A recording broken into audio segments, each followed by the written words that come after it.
So after that scene, basically Richard Burton's character spills the beans, and he plays this other little game called Catch the Guests, and this is after Elizabeth Taylor's character has once again kind of demeaned his character, and she's flirting with the young professor this whole time, and talked about his book, which followed the same premise as the story that he told this guy, was turned down. And he's not living up to his dream. He's always getting shut down. Da da da da da. So then Richard Burton's character decides to basically tell the whole story about what this young professor fellow had told him, and he tells it all to his young wife, and his young wife, of course, is hysterical, and she knows it's about her in spite of her being quite simple, and you kind of wonder if she would catch on, but she did, and so then like a state of chaos ensues, and and the young fellow is quite upset with Richard Burton's character and vows to get payback towards him, and what ends up happening shortly after is the young professor and Elizabeth Taylor's character, they go up to the bedroom and have a little rendezvous up there. And Richard Burton's character ends up throwing a book against the chimes outside the front door. And so it's him and the young wife who are left out in the yard. And the young wife is like she's lost in her own little fantasy world. She's trying to get attention. She was doing interpretive dance for the rest of them earlier in the evening, and so Richard Burton's character just points out to her, is like, your husband is upstairs with my wife. Like, what do you think about that? And she's just, of course, like blissfully unaware of what's going on, like intentionally.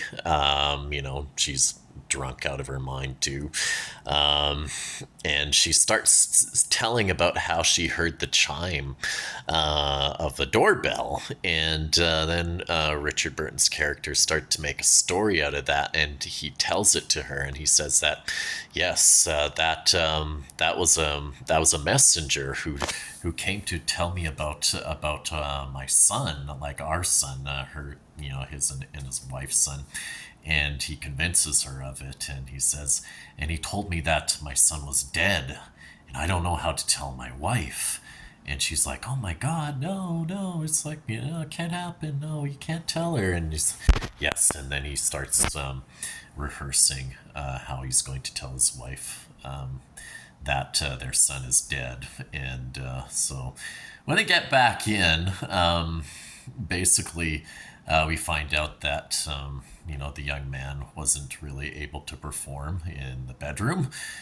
He's too drunk, or whatever. So the Elizabeth Taylor's characters kind of like turned him into like a bit of a pathetic figure, and she turns him into his houseboy because that's all he's good for now, and he's just like a houseboy. And Richard Burton's character comes in with flowers, and they both start ordering him around then, and they start treating him as like their little bitch basically, and it's kind of an interesting turn of events, and but yeah, you also hear like a soliloquy from Elizabeth Taylor's character somewhere in between that scene in the prior one, where she is basically confessing that she always felt like she was unworthy of love, and her husband was the only one who ever loved her, and relentlessly, and even though she's such a horrible person and she's a great disappointment, and she can never live up to her own father's expectations, and she, you kind of get a glimpse into how She's been testing him all along to see how much, he would put up with. And, that's a common thing that people do, of course. You see it a lot in relationships. But eventually, Richard Burton ends up telling Elizabeth Taylor that their son is dead. And they have witnesses now, right? The witnesses are the other, the couple that's there.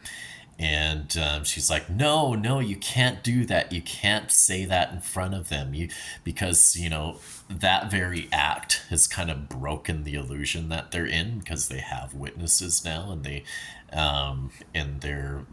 that essentially ends that little illusion fantasy that they've been playing out. I mean, you have the impression. I mean, the viewer doesn't realize right till the end whether this was a true story or not. It turns out that it wasn't, and they just made that story up because they couldn't conceive a child, and it was too painful to believe that. So they always, or to kind of face and square that with that. So they made up the story where he was just away, he was gone, and they'd even made up, how, each of them interacted with him.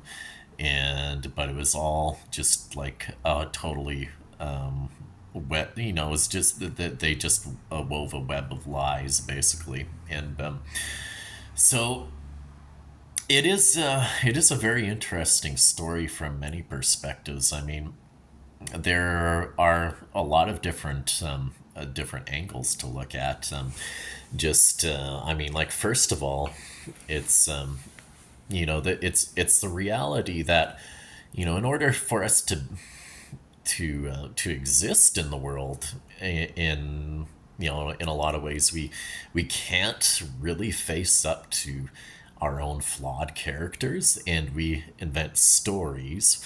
And we invent stories in which, we can cope with those things that we feel are insufficient, or we feel that are dirty about us, or that we feel are, are bad about us or wrong. And we could have somebody who plays along with it with us. And, within certain rules and bounds, you can play that game where you can receive punishment for what you did. And that's like, they formalize the game in this particular movie. But people play that game quite often informally, where they do something that they know is going to cause, a negative reaction, but it's because they feel like they need to be punished, and that punished in that, that badness in them needs to be acknowledged by somebody.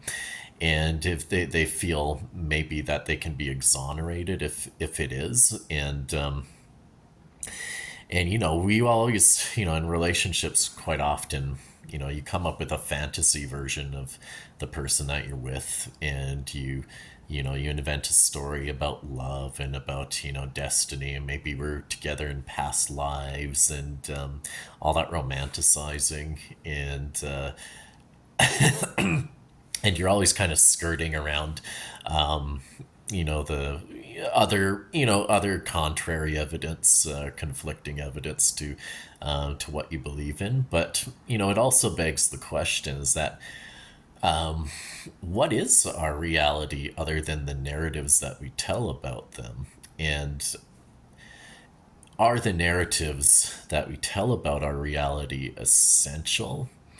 Are they not just coping and escape mechanisms, or are they something that we basically need? And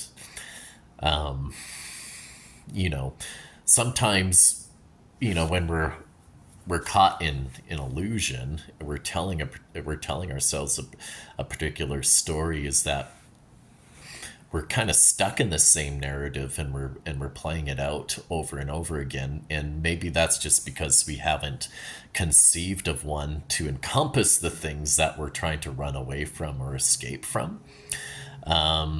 So rather than just say, don't face, don't make up, these delusions and face up to reality. Well, maybe reality is just making a broader story.